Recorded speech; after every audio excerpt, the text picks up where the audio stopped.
నమస్తే welcome to Sakshi cinema. This is Shahida. Tollywood couple Vijay Deverakonda Rashmika పెళ్లి గురువారం జరగనుంది.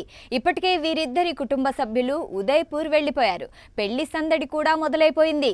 మంగళవారం నాడు పెళ్లి కొడుకు పెళ్లి కూతురు టీమ్స్ గా విడిపోయి క్రికెట్ మ్యాచ్ ఆడారు. అలాగే రాత్రి సంగీత్ కూడా జరిగినట్లు తెలుస్తోంది.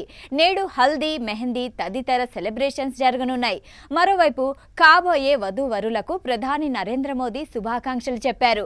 ఈ మేరకు నోట్ వైరల్ అవుతోంది. విజయ్ రష్మిక వివాహ వేడుకకు ఆహ్వానం అందుకోవడం ఆనందంగా ఉందని పేర్కొన్న మోదీ తన తరఫున శుభాకాంక్షలు తెలిపారు. విజయ్ రష్మిక జీవితంలో ఇదో కొత్త సుందరమైన అధ్యయనానికి నాంది అని అన్నారు. సప్తపది అనే పవిత్ర సాంప్రదాయంతో 7 అడుగులు కలిసి వేస్తూ జీవితాంతం స్నేహితులు భాగస్వాములుగా మారుతున్నారని అన్నారు. సినిమాల్లో ఇప్పటికే ఎన్నో పాత్రలు చేసిన విజయ్ రష్మిక నిజ జీవితంలో ప్రేమ అనురాగాలతో నిండిన కొత్త అధ్యయనాన్ని మరింత అందంగా నిర్మించుకుంటారని ఆశాభావం వ్యక్తం చేశారు. పరస్పర గౌరవంతో జీవిత ప్రయాణాన్ని కొనసాగించాలని ఆకాంక్షించారు.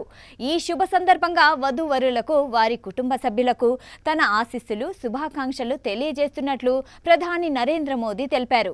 సాక్షి టీవీ ప్రసారాలను నిలిపివేయడం చట్టరీత్యా నేరం. సాక్షి టీవీ ప్రసారాల కోసం మీ స్థానిక కేబుల్ ఆపరేటర్ని వెంటనే సంప్రదించండి. డిటిహెచ్లో, ఇంటర్నెట్లో కూడా సాక్షి టీవీ ప్రసారాలను వీక్షించవచ్చు.